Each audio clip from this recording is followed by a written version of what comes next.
11,000 ভোল্টের বৈদ্যুতিক খুঁটিতে উঠে ট্রান্সফরমারের উপর বসেছিলেন মোহাম্মদ মমিন মিয়া নামে মানসিক ভারসাম্যহীন একজন যুবক। স্থানীয়রা দেখে তাৎক্ষণিক জাতীয় জরুরি সেবা 999-এ ফোন করেন। পরে সংবাদ পেয়ে ফায়ার সার্ভিসের সদস্যরা ঘটনাস্থলে গিয়ে ওই যুবককে উদ্ধার করে।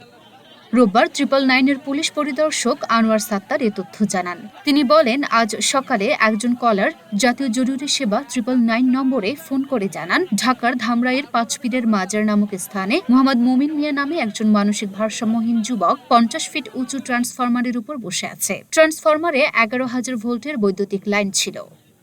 999 থেকে সংবাদ পেয়ে ধামরাই ফায়ার সার্ভিসের সদস্যরা ঘটনাস্থলে উপস্থিত হয়ে ওই যুবককে উদ্ধার করে তার আত্মীয়ের কাছে হস্তান্তর করে। লুনা আফরোজ, নিপা, ঢাকা পোস্ট।